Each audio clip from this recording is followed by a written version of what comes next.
Okay, तो अब हम लोग डिस्कस करने वाले हैं सेकंड टॉपिक, जो है flux linkage to a conductor in a group of conductor. ठीक है, तो सबसे पहले हम लोग डायग्राम बनाते हैं। ये मैं एज्यूम कर रहा हूँ कंडक्टर ए। ओके, और सबसे पहले मैं कंडक्टर्स सारे बना लेता हूँ। ये मैं इसे बी मानता हूँ, ठीक है, फिर सी, फिर डी। इसी तरीके से हम लोग के पास एम कंडक्टर्स हो सकते हैं। ठीक है, इनके नाम कर देते हैं ए, बी, सी, डी, और इस तरीके से मेरे पास एम नंबर ऑफ कंडक्टर्स हो सकते हैं। ठीक है, सिमिलरली यहाँ पे जो करंट होगी वो आई ए, यहाँ पे आई B, I C, I D और आई एम। ठीक है, अब मैं यहाँ पे जो डिस्टेंस है और यहाँ पे जो रेडियस है इन सिंगल कंडक्टर की, वो आर मैं एज्यूम कर रहा हूँ, और जो डिस्टेंस है मैं सेंटर टू सेंटर ले रहा हूँ। ठीक है, आप चाहो तो सरफेस टू सरफेस भी ले सकते हो। तो यहाँ से यहाँ की डिस्टेंस डी ए बी,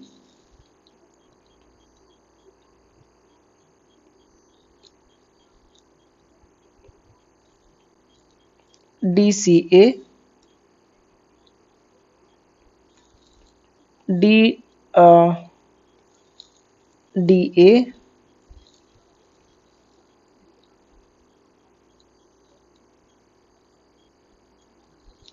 ठीक है, ये सेंटर से है डी एम ए।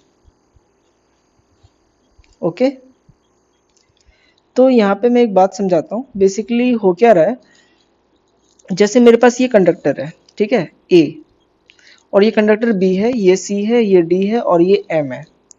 ठीक है, तो यहाँ पे सबसे पहला तो ये होगा कि यहाँ इसका अपना इंडक्टेंस होगा। ठीक है, और बाकी जो ये बी कंडक्टर है, सी है, डी है और एम है, इनकी वजह से इस पे इसका इंडक्टेंस कुछ और हो जाएगा। बेसिकली इसका एल इंटरनल, और इनकी वजह से भी जो इंडक्टेंस होगा वो हम लोग देख रहे हैं। ठीक है ना, बेसिकली इसे हम लोग ग्रुप ऑफ कंडक्टर बोलेंगे, है ना। तो हो क्या रहा है हमारे पास यहाँ पे, कलर कोई चूज कर लेते हैं एक।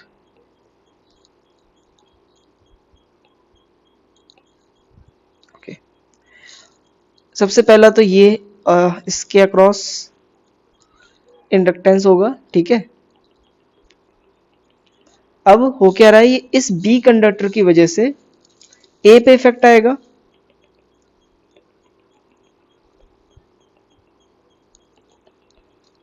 ठीक है, और इस सी कंडक्टर की वजह से ए पे इफेक्ट आएगा। इसी तरीके से डी पे, डी का ए पे, और फिर एम का भी ए पे आएगा।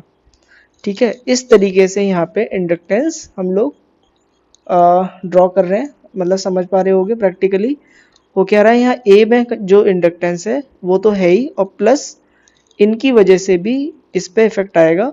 वो हम लोग यहाँ पे फ्लक्स लिंकेज देखने वाले हैं। तो यहाँ पे जो फ्लक्स लिंकेज है, इंडक्टेंस चेंज कैसे हो रहा है, इनकी वजह से, इनका जो इंडक्टेंस है और इसकी वजह से जो लिंकेज होगा उसकी वजह से यहाँ पे ए में भी चेंज आएगा। तो बेसिकली यहाँ पे फ्लक्स लिंकेज जो होगा ए कंडक्टर पे, यदि वो सिंगल होता तो सिर्फ यहाँ पे एल इंटरनल होता, लेकिन इनकी वजह से भी आ रहा है। तो बेसिकली हम लोग को अब यहाँ पे flux linkage group of conductor का निकालना होगा।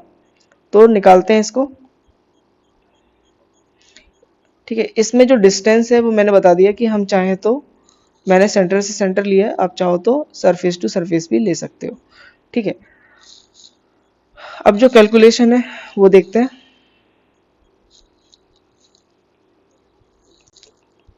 फ्लक्स लिंकेज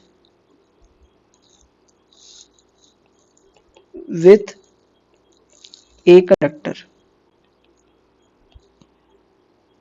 ठीक है, क्या होगा, lambda A is equal to mu naught mu R divided by 2 pi I A L N 1/r dash यानी इफेक्टिव रेडियस, ठीक है, plus I B L N 1/DAB plus I C L N 1/DCA, ठीक है। मतलब यहाँ पे सबसे पहले ए का, ठीक है, लिंकेज, और फिर हमने देखा कि बी का, सी का, ठीक है, प्लस इसी तरीके से हम लोग डी कंडक्टर पे भी कर सकते हैं, एल एन 1/DDA, ठीक है। इसी तरीके से हमारे पास m नंबर ऑफ कंडक्टर्स हैं, तो plus I M L N 1/DMA, ठीक है। इस तरीके से हम लोग flux linkage group of conductor का हम लोग निकालेंगे किसी भी कंडक्टर पे, ठीक है। ये हो गया। अब यहाँ पे हमारे पास टोटल 5 केस थे, है ना। अब हम लोग सबसे पहले केस 1 डिस्कस करते हैं, inductance of single phase 2 wire transmission line का।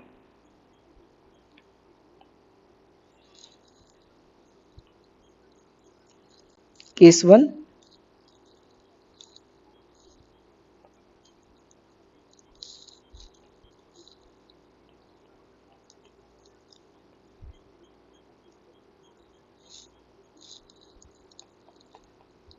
Inductance of single phase 2 wire transmission line.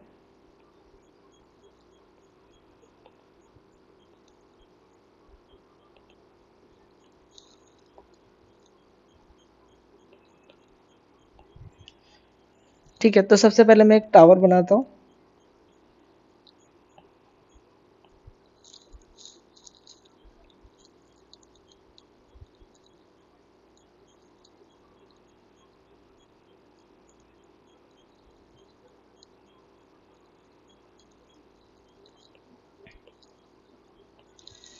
ये है मेरे पास कंडक्टर ए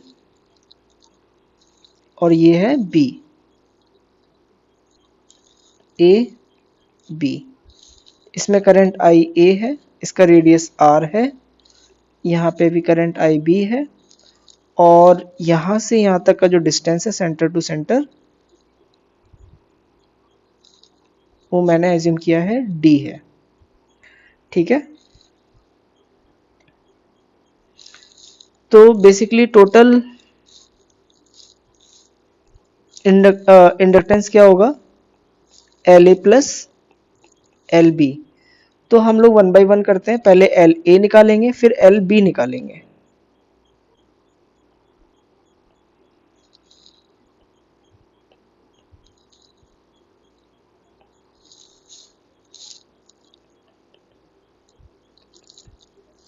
इंडक्टेंस ऑफ ए यानी L A, lambda a is equal to mu naught mu r divided by 2 pi I a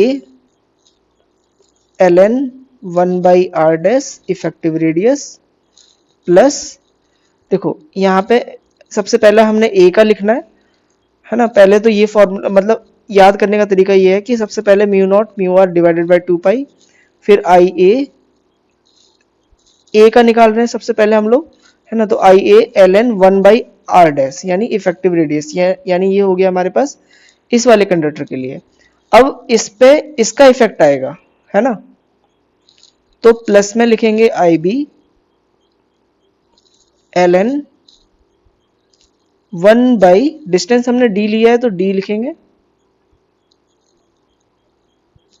ठीक है। तो D हो गया। क्लियर यहां तक। बैलेंस कंडीशन में यदि हम देखें, एट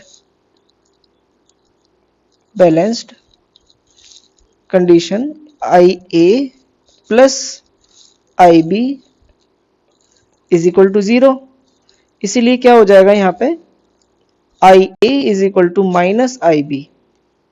ठीक है, पुट करते हैं हम लोग, या I B is equal to minus I A, कैसे भी लिख सकते हो, I B is equal to minus I A, है ना, हो गया। अब हम लोग देखें, आगे सॉल्व करते हैं।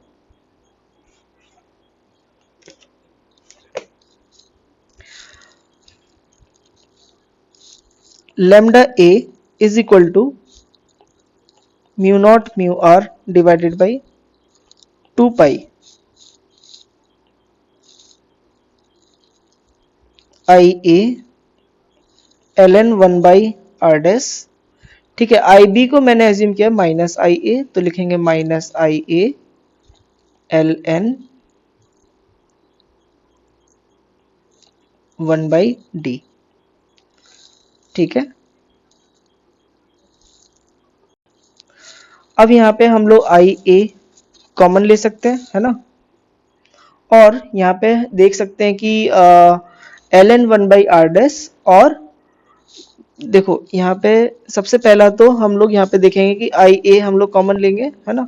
आई ए जैसे ही कॉमन लेंगे तो यहाँ पे एक तरीके से एल लॉग ए माइनस लॉग बी लिखा हुआ आ रहा है, यानी मैं यहाँ पे एक फॉर्मूला लिखता हूँ, log M by N is equal to क्या होता है, log M minus log M. ठीक है, तो हो जाएगा mu naught mu R divided by 2 pi into I A L N, है ना, तो ये हो जाएगा डी बाई आर डैश। ठीक है, तो इसे हम लोग एक लिख लेते हैं, कंप्लीट फॉर्मूला बना लेते हैं। L A is equal to, sorry पहले हम लोग इसे एक बार रीराइट करते हैं, lambda A is equal to mu naught mu R divided by 2 pi into I A. ठीक है, फिर आया था हमारे पास L N D by R dash. ठीक है, तो ये हमारा आ गया फ्लक्स लिंकेज कंडक्टर ए का। अब यहां से हम लोग चाहें तो इंडक्टेंस इजीली निकाल सकते हैं। ठीक है, तो ये हो जाएगा इंडक्टेंस एल ए, यानी ए कंडक्टर का, है ना, L A is equal to lambda A divided by I ए।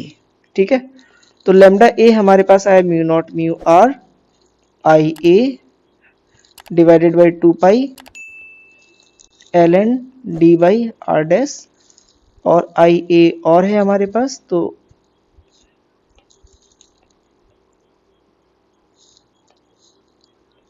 यहां लिखेंगे। ठीक है, तो आई ए से आई ए कैंसिल, इसीलिए inductance for a conductor is basically mu naught mu R divided by 2 pi L N D by R dash.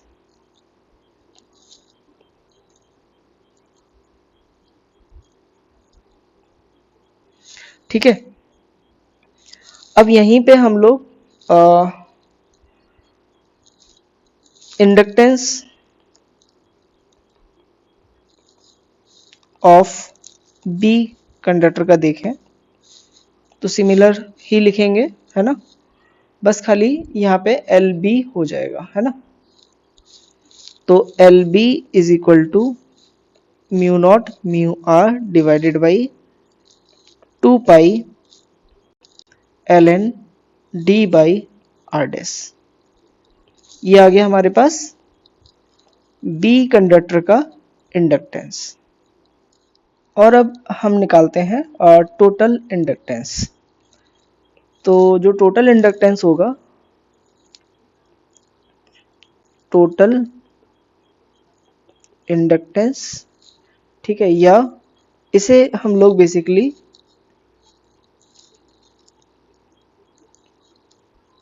Total बोल सकते हैं, या लूप इंडक्टेंस भी बोल सकते हैं।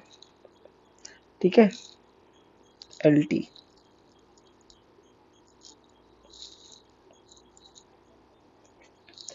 तो जो LT यानी टोटल इंडक्टेंस होना है हमारा, वो होगा LA प्लस LB। तो जब हम इसे ऐड करेंगे तो आएगा हमारे पास mu naught mu R divided by pi LN D by R dash.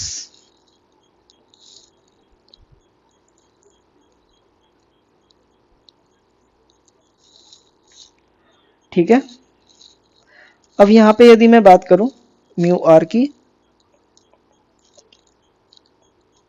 Air के लिए 1 होता है। ठीक है, यहाँ पे एक चीज और नोट करना, जो मैंने LA लिखा है यानी ये हमारा हेनरी पर मीटर में है, और बी भी आया है वो भी हमारा हेनरी पर मीटर में है। ठीक है, और जो टोटल निकाल रहे हैं वो भी हमारा हेनरी पर मीटर में ही है। ओके, अब हम लोग यहाँ पे बात कर रहे हैं कि म्यू आर की वैल्यू यदि 1 है और जो लेंथ है वायर की वो L है। ठीक है, तो ये है length, LENGTH, length of conductor in metre. ठीक है, तब यहाँ पे टोटल इंडक्टेंस जो आएगा हमारे पास LT is equal to mu naught. ठीक है, म्यू आर की वैल्यू हमने 1 माना है, तो mu naught divided by pi LN D by R dash into L।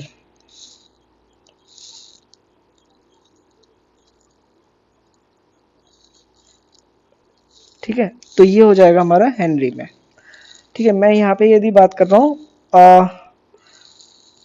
यहाँ पे म्यू आर की वैल्यू 1 हो तब, है ना, यदि म्यू आर की कुछ वैल्यू दी हुई है तो यहाँ पे म्यू आर भी मल्टीप्लाई हो जाएगा। यहाँ पे लेंथ मल्टीप्लाई है इसलिए यहाँ से पर मीटर हट गया, सिर्फ हेनरी आएगा। ठीक है, क्योंकि लेंथ ऑफ कंडक्टर है L यहाँ पे। क्लियर यहाँ पे सबको कि टोटल इंडक्टेंस हमें कैसे निकालना है। ओके, तो आई थिंक सबको समझ में आ गया होगा कि कैसे हम इंडक्टेंस कैलकुलेट करेंगे single phase 2 wire transmission line के लिए। ठीक है, तो अब यहाँ पे बस खाली यही चीज़ थी कि म्यू आर की वैल्यू मैंने यहाँ पे 1 किया, 1 नहीं होती तो यहाँ पे LT जो होगा हमारे पास,